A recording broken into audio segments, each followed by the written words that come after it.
out your boy's channel, subscribe below, and even bless your boy, my cash app, 3 Dre Dog. That's right, 3 Dre Dog. If you like the content, bless your boy by hitting the cash app for me, okay? But definitely hit the like button, hit the subscribe button.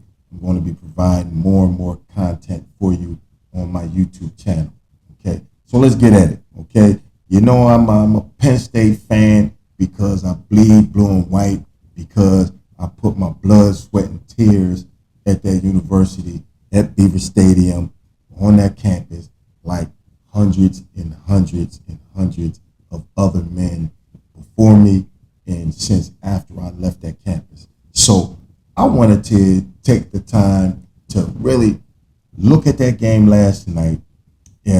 Second largest crowd. Hats off to all the blue and white faithful, even some of my former teammates and a lot of guys I know that made the trip back to State College, back to Happy Valley, and was there for the second largest crowd ever. I believe the official numbers are 111,015 of the faithful Penn State fans were there and are all crispy white, representing the whiteout. Unfortunately, the good guys came up short in double overtime, and I just want to share a few minutes with you.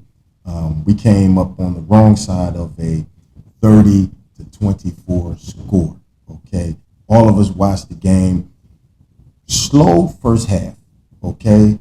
At the half, we're 3-3, but second half started picking up. Unfortunately, it was the Oregon Ducks that had the more, I guess you would say, precise, the more consistent, and even at times it looked like they had the more explosive players out there on offense. You know, they just started, making some more explosive, and they ended up running off 17 consecutive points to take a lead of 17-3 early in the fourth quarter before we were able to rally and really lean on our offensive, I think what it is, our offensive strength, our running game. Even Drew even got more into the running game last night. But that's what really got us back into this game. We rallied for 14 consecutive points to tie the game and force overtime. And then we saw what happened there. We go up, score, get the extra point. They, in turn, score, get the extra point. And then in overtime, they make the play very, very quickly. And they score, in the overtime rules in college. You got to go for two in second overtime period. And subsequently after that, they failed. So everything was looking right for Penn State because we had the momentum. We were leaning on them. We were getting what we wanted out of the running game.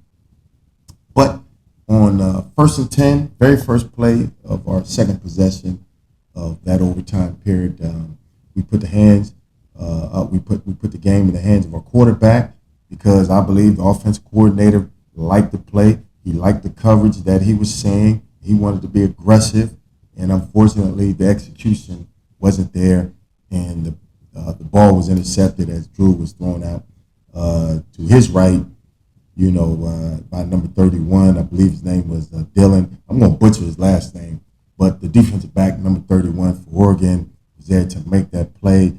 If I recall right, and I looked at the play a couple of times, I don't think the ball had much of a chance. I believe there was actually 3 defenders in the area, and number 31 happened to go up and high point the ball and make the play, thus ending our night, breaking the hearts of over 111,000 in attendance, but many millions across the globe who love the blue and white. Now, okay,